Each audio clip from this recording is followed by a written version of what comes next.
Russia was home to the largest concentration of Jews in the world in the 19th and 20th centuries. 3/4 of the world's Jewish population lived in the Russian Tsarist Empire at the end of the 19th century into the early 20th century. In the 1950s and 60s, Jews in the Soviet Union feel increasingly marginalized and discriminated against. You don't want to advertise that you're Jewish, right? You don't want to be, you want to be like everybody else. You just want to do your bit. You want to be an engineer, you want to be an artist, you just want to do whatever you think you need to do. Jobs that I wanted or that I was looking for were simply not available to Jews. They were too closely identified as ideologically sensitive jobs, and Jews were not trusted with that. Why? Well, only because you happen to have a special last name. Yeah, well, because your last name ends with the Berg. By 1970s, there were already many instances of people being allowed to leave the country. So the existence of that tiny little opening makes the question of why did you decide to leave similar to the question asked of a prisoner of how he felt when he was leaving the prison. It was an ugly world, a world built on lies, a schizophrenic world. You know, I had a chance to escape. That was it. We boarded the plane. The plane landed in Vienna, in Austria. At that time, there were some anti-Jewish terrorist activity. People with machine guns surrounded the plane just to protect us. We were put on buses and taken to a camp, transition camp, which had barbed wire around it. We were never allowed outside of the camp. We spent there 3 days. They asked, would you like to come to Los Angeles? Los Angeles at the time was the same as Chicago or New York or St. Louis. They didn't know one from the other, so sure, why not? Los Angeles will work.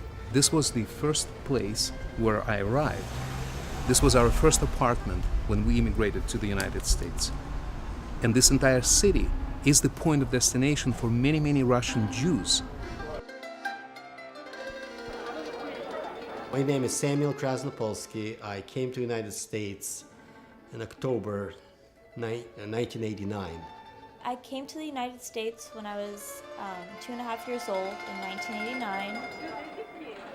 Everything was new, everything was foreign. We didn't speak English, I didn't speak English, my mother didn't speak English, my friends didn't speak English, nobody spoke English.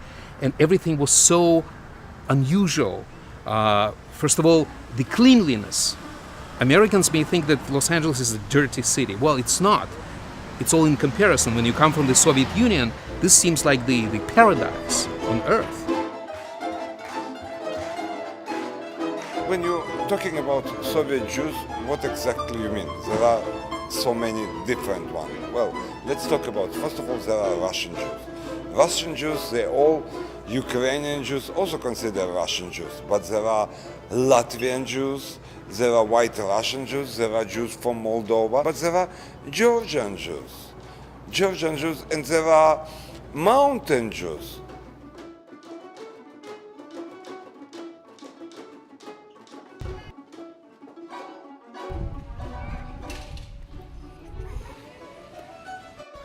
We're always described or thought of as people who came for something.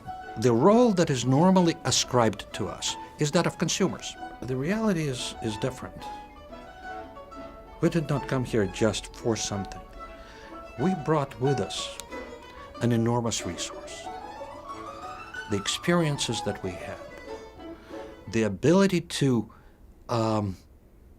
see things slightly different. We take what we brought with us and we add it to the American story, and I find that's so incredible.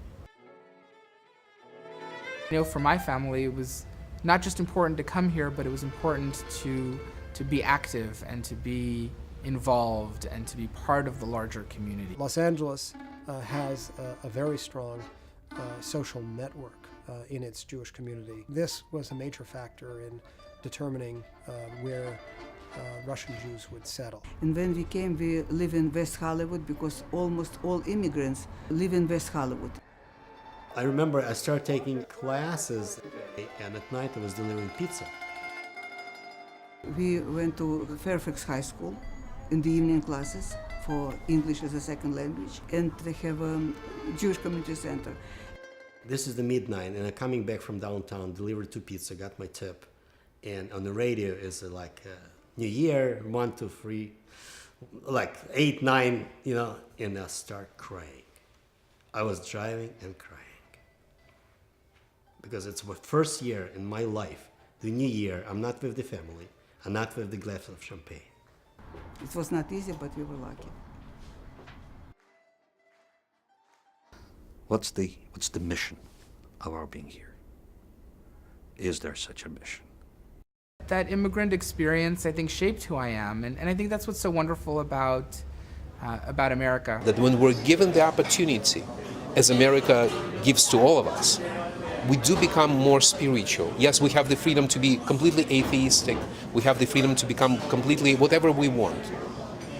But I think there's something in us, there is some inner drive or inner yearning that leads us from, I want to be like everybody else, to I am what I am.